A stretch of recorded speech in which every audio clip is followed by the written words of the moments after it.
जय Hind friends. Welcome back to our YouTube channel. Friends, आज के इस वीडियो के अंदर बात करेंगे मोलिकुलर स्पेक्ट्रोस्कोपी के बारे में डिटेल में। बट उससे पहले अगर आपने पिछली वीडियोस नहीं देखी है जिसके अंदर मैंने बेसिक्स ऑफ स्पेक्ट्रोस्कोपी आपको एक्सप्लेन किए हैं, तो आप उस वीडियो को देख सकते हैं। लिंक आपको डिस्क्रिप्शन या फिर आई बटन में मिल जाएगा। ठीक है। तो फ्रेंड्स, मोलिकुलर स्पेक्ट्रोस्कोपी के बारे में मैं अगर बेसिक से जानकारी दूं, तो इस पर्टिकुलर स्पेक्ट्रोस्कोपी में हम क्या करते हैं, एक मॉलिक्यूल और जो हमारे इलेक्ट्रोमैग्नेटिक रेडिएशन है, इलेक्ट्रोमैग्नेटिक रेडिएशन इसको मैं बोलूं, तो इनके बीच का जो भी इंटरेक्शन है, उस इंटरेक्शन की स्टडी करना ही क्या कहलाता है, हमारा मोलिकुलर स्पेक्ट्रोस्कोपी कहलाता है। ठीक है। ये मैंने जस्ट आपको बताया, इसकी मैं डेफिनेशन आपको बताता हूं। देखो, molecular spectroscopy involves the interaction between matter या फिर molecule and electromagnetic radiation to generate an absorption spectrum. Absorption spectrum क्या होता है अगर मैं बताऊं फ्रेंड्स, तो मानो कोई मॉलिक्यूल मेरा ग्राउंड स्टेट पे था, है ना। ये यहाँ पर ग्राउंड स्टेट पे था, इसने क्या किया, यहाँ से कुछ रेडिएशन की वजह से कुछ एनर्जी एब्जॉर्ब किया, मानो एच एनर्जी इसने एब्जॉर्ब किया। ये एच एनर्जी को एब्जॉर्ब करके अपनी एक्साइटेड स्टेट ई पर पहुंच गया। ठीक है। तो ये पर्टिकुलर टाइप का जो यहाँ पर आपको देखने को मिल रहा है स्पेक्ट्रम, इसको नाम दिया गया है एब्जॉर्प्शन स्पेक्ट्रम। क्लियर है। अगर ये एक्साइटेड स्टेट से, मैं दूसरे कलर से आपको बताता हूं, अगर ये मेरा एक्साइटेड स्टेट से एच न्यू एनर्जी रिलीज करके, यहां पर पहले कोई प्रेजेंट था, एक मॉलिक्यूल यहां पर था और वो यहां पर आ गया है और उसने साथ में एच न्यू एनर्जी रिलीज किया है, तो इस पर्टिकुलर टाइप के स्पेक्ट्रम को हम नाम दे देंगे एमिशन स्पेक्ट्रम। ये ऑलरेडी मैं आपको डिटेल में एक्सप्लेन कर रखा हूं, तो आप प्रीवियस वीडियो जरूर देख ले। ठीक है। आगे अगर बात करें फ्रेंड्स, तो जो मोलिकुलर स्पेक्ट्रोस्कोपी है, इसका यूज किया जाता है to collect the information about the structure और कंपोजिशन ऑफ ए कंपाउंड। किसी भी कंपाउंड के स्ट्रक्चर और उसके कंपोजिशन के बारे में पता लगाने के लिए इस स्पेक्ट्रोस्कोपी का यूज होता है। ठीक है। ये यहां पर मैंने आपके लिए बना दिया है एब्जॉर्प्शन स्पेक्ट्रम। आप देख सकते हैं कि ये ऐसा होता है कि ग्राउंड एनर्जी पर या ग्राउंड लेवल पर कोई मॉलिक्यूल होता है, उसने एच एनर्जी एब्जॉर्ब किया और वो एक्साइटेड एनर्जी लेवल पर पहुंच गया है। इस स्पेक्ट्रम को नाम दिया गया एब्जॉर्प्शन स्पेक्ट्रम। क्लियर है। ठीक। फ्रेंड्स, बात करते हैं यहां पर जो एक मॉलिक्यूल होता है, ये हमारा मॉलिक्यूल अलग अलग एनर्जी इससे एसोसिएट हो सकती है। ठीक है। तो यही बोला है कि टाइप्स ऑफ एनर्जी और spectra associated with a molecule. तो कौन कौन सी एनर्जीज है या फिर कौन कौन से स्पेक्ट्रा है जो कि किसी एक मॉलिक्यूल से एसोसिएट होते हैं, वो है एक इलेक्ट्रॉनिक एनर्जी होती है, एक वाइब्रेशनल एनर्जी होती है, एक रोटेशनल एनर्जी होती है और एक ट्रांसलेशनल एनर्जी होती है। ठीक है। तो चार टाइप की एनर्जी किसी भी मॉलिक्यूल से एसोसिएट हो सकती है। ठीक है। कौन कौन सी? Electronic, vibrational, rotational and translational. ठीक है। अब कौन सी एनर्जी कब आपको देखने को मिलती है वो मैं आपको बताता हूं। तो सबसे पहले बात करते हैं इलेक्ट्रॉनिक एनर्जी की। तो यहां पर क्या होगा फ्रेंड्स, जब हमारा एक इलेक्ट्रॉन जो है हमारा ट्रांजिशन करेगा between ground state to excited state, मानो कि ये ई ग्राउंड था, ई ग्राउंड से ई एक्साइटेड पे जाएगा। तो when an electron in A molecule, molecule के अंदर यहां से कोई इलेक्ट्रॉन हमारे इस लेवल से इस लेवल पर एक्साइट करेगा, तो उस केस में जो एनर्जी देखने को मिलेगी वो हमारी आएगी कैसी? Electronic energy. इसके बारे में और लिखा है कि this transition occurs between molecular orbitals and typically associated with electronic spectra. ठीक है। कि ये जो ट्रांजिशन है डेट इज हमारा ग्राउंड लेवल से एक्साइटेड स्टेट लेवल तक, ये हमको मोलिकुलर ऑर्बिटल्स के अंदर देखने को मिलता है और ये टिपिकली हमारे इलेक्ट्रॉनिक स्पेक्ट्रा से एसोसिएट होता है। ठीक है। नेक्स्ट अगर बात करेंगे फ्रेंड्स वाइब्रेशनल एनर्जी के अंदर, तो वाइब्रेशनल एनर्जी में क्या होता है, ये मानो मेरा कोई मॉलिक्यूल है, इस मॉलिक्यूल का ये सीजी है ना। तो इसके अंदर अगर कोई हमारा जो इलेक्ट्रॉन है वो इसके यहीं पर टू एंड फ्रो मोशन कर रहा है, ऐसे ऐसे कर रहा है, मतलब इधर जा रहा है इधर जा रहा है, तो उसकी वजह से जो एनर्जी आएगी वो है हमारी वाइब्रेशनल एनर्जी। यहाँ पर लिखा है कि due to the back and forth motion of a atomic nuclei within a molecule, एक मॉलिक्यूल के अंदर जो हमारा टू एंड फ्रो मोशन है उसकी वजह से ये आएगी। ठीक है।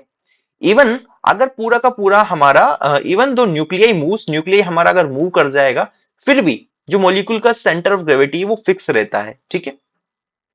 नेक्स्ट अगर बात करें फ्रेंड्स कि this is the characteristics of A molecular vibration, ये जो वाइब्रेशनल एनर्जी है ये कैरेक्टरिस्टिक्स है एक मोलिकुलर वाइब्रेशंस का, ये आपको ध्यान में रखना है। नेक्स्ट फ्रेंड्स बात करते हैं हम लोग रोटेशनल एनर्जी की। तो molecule in the gas space can rotate about their centre of gravity. अगर हमारा कोई मॉलिक्यूल्स गैसियस स्पेस के अंदर है तो वो अपने सेंटर ऑफ ग्रेविटी के हिसाब से रोटेट कर सकता है, ठीक है। उसकी वजह से यहाँ पर रोटेशनल एनर्जी देखने को मिलेगी, ठीक है। तो यहाँ पर ये लिखा है कि the energy associated with this rotational motion is known as rotational energy. Clear है? मतलब कि जब गैसियस स्पेस के अंदर हमारा मॉलिक्यूल रोटेट करेगा तो उसके जो रोटेशन है दैट इज किसके अबाउट रोटेट करेगा, वो सेंटर ऑफ ग्रेविटी के, और उसके रोटेशन के साथ साथ जो एनर्जी एसोसिएट है उसी को हम लोग रोटेशनल एनर्जी कहते हैं, ठीक है। नेक्स्ट है जो ट्रांसलेशनल एनर्जी। ट्रांसलेशनल मतलब कि ऐसी ऐसा टाइप का, मतलब जिसके अंदर ट्रांसलेशनल मोशन भी है साथ में रोटेशनल भी हो रहा है, मतलब वो आगे भी जा रहा है और रोटेट भी कर रहा है। तो मैं आपको बताता हूं क्या होगा इसके अंदर। Movement of the entire molecule from one location to another, मतलब कि इस लोकेशन से इस लोकेशन पे पहुंच गया। दूसरा, during such motion the centre of gravity of the molecule changes position and contributing to the translational energy. So in this case ये ट्रांसलेशनल एनर्जी का मोशन देखने को मिल रहा होगा। नेक्स्ट अगर इसमें बात करें हम, तो जो मॉलिक्यूल है, मॉलिक्यूल के पास चार टाइप की एनर्जी है हमारे, एक electronic, vibrational, rotational and translational. यहाँ पर जो टोटल एनर्जी है वो चारों का समीशन है, that is electronic energy, vibrational energy, rotational energy and translational energy. लेकिन क्या होगा इन के केसेस में, जो ट्रांसलेशनल एनर्जी होता है वो मिनिमम होता है as compare to other. So translational energy को क्या किया गया है, नेग्लेक्ट किया गया है इन ऑल केसेस। और इसमें एक अप्रोक्सीमेशन दिया है जिसको ब्रॉन ओपनहेमर अप्रोक्सीमेशन कहा गया है, ठीक है। तो इसको हम लिख सकते हैं total energy is equals to electronic energy plus vibrational energy plus rotational energy. I think यहां तक क्लियर है। नेक्स्ट अगर बात करें इसी के अंदर, तो अलग अलग जो एनर्जीज है उसके मोलिकुलर एनर्जी लेवल का डायग्राम आप देख सकते हैं आपकी स्क्रीन पर। इसके अंदर मेजरली हमको दो चीज देखने को मिल रही है, एक वाइब्रेशनल लेवल्स, दूसरा रोटेशनल लेवल्स। सो वाइब्रेशनल लेवल्स का आप इलेक्ट्रॉनिक ग्राउंड स्टेट देख सकते हैं और एक्साइटेड स्टेट भी देख सकते हैं, ठीक है। यहाँ पर जो ट्रांसलेशनल एनर्जी लेवल से उसको V से डिनोट किया है और रोटेशनल एनर्जी को J से डिनोट किया है। एक चीज यहाँ से कॉमनली ऑब्जर्व की जाएगी कि जो रोटेशनल एनर्जी लेवल्स है वो हमारे ट्रांसलेशनल एनर्जी लेवल्स के बीच में आ रहे हैं। अब यहाँ पर जो ट्रांजिशन है वो हमारा हो सकता है that is vibrational energy level के बीच में, या फिर रोटेशनल लेवल्स के बीच में, या फिर वाइब्रेशनल से रोटेशनल के बीच में भी हो सकता है, या फिर रोटेशनल लेवल से रोटेशनल लेवल के बीच में भी हो सकता है। सो कुछ भी यहाँ से कंडीशन बन सकती है ना। तो अगर आप ध्यान से देखेंगे इस वाले केस में, दैट इज ए जो है, ए के अंदर जो हमारा ट्रांजिशन हुआ है वो V0 से V0 हुआ है, मतलब कि ग्राउंड स्टेट से एक्साइटेड स्टेट में गया है। और ये जो ट्रांजिशन है वो कैसा है, वो वाइब्रेशनल लेवल्स के बीच में हुआ है। वहीं अगर आप डी वाला केस देखेंगे तो डी वाले केस में ये हमारा एक रोटेशनल लेवल से दूसरे रोटेशनल लेवल पे गया है, तो इस केस में ट्रांजिशन जो है रोटेशनल टू रोटेशनल हुआ है, ठीक है। नेक्स्ट अगर बात करें इसके अंदर, तो हमारे पास अलग अलग टाइप्स के मोलिकुलर स्पेक्ट्रा हो सकते हैं। जैसे कि यहाँ पर आप देख सकते हैं rotational spectra, vibrational and vibro rotational spectra, electronic spectra and Raman NMR spectroscopy और ये ईएसआर, ठीक है। तो ये अलग अलग टाइप के जो मोलिकुलर स्पेक्ट्रा है इनके बारे में यहाँ पर कुछ डिटेल्स आपको दिखाई गई है, ठीक है। अब इसके जो डिटेल्ड है दैट इज हमारा वाइब्रेशनल हो गया, एनएमआर हो गया, इनको हम लोग डिटेल में डिस्कस करेंगे। सो अभी इनका यहाँ पर डिस्कस करने का कोई पॉइंट नहीं बनता है, ठीक है।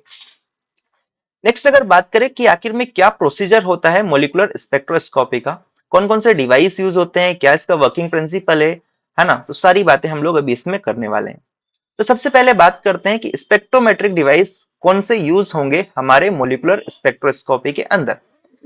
तो यहाँ पर अलग अलग टाइप के ये अवेलेबल होते हैं। एक जैसे फोरियर ट्रांसफॉर्म टाइप का हो सकता है, दूसरा हमारा एमिशन स्पेक्ट्रोमीटर हो सकता है। इसके कंपोनेंट्स की अगर बात करेंगे तो यहाँ पर मेजरली चार कंपोनेंट्स हमको देखने को मिलेंगे इसका जो डिवाइस रहेगा उसके अंदर। First one is my sample, radiation source, detector, ठीक है। तो यहां से अगर आप ध्यान से देखेंगे तो सैंपल जो रहेगा उससे हम लोग कुछ रेडिएशन सोर्स रेडियस कुछ लाइट को पास कराएंगे, देन उसको डिटेक्ट किया जाएगा डिटेक्टर के थ्रू। तो वहां से उसके बारे में हमको इंफॉर्मेशन मिलने वाली है। सिमिलर चीज को यहाँ पर वर्किंग प्रिंसिपल में बताया गया है कि sample and reference samples are placed in spectrometer. Okay, radiation source को पास किया जाएगा specific wavelength through the sample से। ठीक है, detector record wavelength absorption, data converts digital value for analysis. तो यहां से सिंपल सा ये वर्किंग प्रिंसिपल है जो कि इतना जरूरी है नहीं हमारे लिए। ओके, आगे अगर बात करेंगे तो एब्जॉर्बेंस वर्सेस कंसंट्रेशन को यहां पर प्लॉट किया गया है। ठीक है, it is absorbance data plotted against the concentration. इधर वाई एक्सिस पे मेरा है एब्जॉर्बेंस और इधर एक्स एक्सिस पे मेरा है कंसंट्रेशन।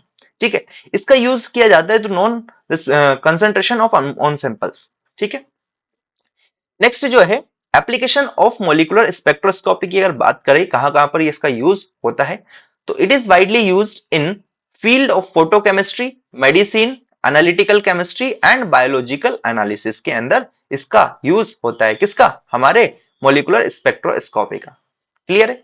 दूसरा, it is also used in elemental analysis, chromatography and other analytical methods में। ठीक है, ओके, नेक्स्ट कंक्लूजन की बात करेंगे इसके बारे में जो भी अभी तक हमने डिस्कस किया मॉलिक्यूलर स्पेक्ट्रोस्कोपी में। So molecular spectroscopy is a technique used to study the interaction between molecule and electromagnetic radiation. ये मैंने आपको क्लियर कर दिया है। दूसरा, it involves exciting molecules to move between energy levels resulting in absorption or emission of radiation which produces spectra. This method using a spectrophotometer helps determine the structure and composition of a substance. ठीक है, तो I hope friends मैंने यहाँ पर आपको clear कर दिया है मॉलिक्यूलर स्पेक्ट्रोस्कोपी क्या है कैसा है एंड सारी बातें मैंने आपको बताई है। और इसमें अगर मैं बताऊं तो ये हम लोग डिटेल में डिस्कस करेंगे, सो इसलिए मैंने यहाँ पर इसको स्किप कर दिया है। आई होप आपको मॉलिक्यूलर स्पेक्ट्रोस्कोपी के बारे में थोड़ी सी इंफॉर्मेशन मिली होगी, है ना। धीरे धीरे जैसे जैसे आगे हम लोग स्पेक्ट्रोस्कोपी की बात करेंगे तो वहां पर ये सारी चीजें आपको और अच्छे से क्लियर हो जाएगी। सो आप पूरी की पूरी प्लेलिस्ट एक्सेस कर सकते हैं, डिस्क्रिप्शन में आपको लिंक है या फिर आई बटन में लिंक दिया गया है। So thank you for watching this video, मिलते हैं नेक्स्ट वीडियो के अंदर। Till then keep learning, keep growing, bye bye.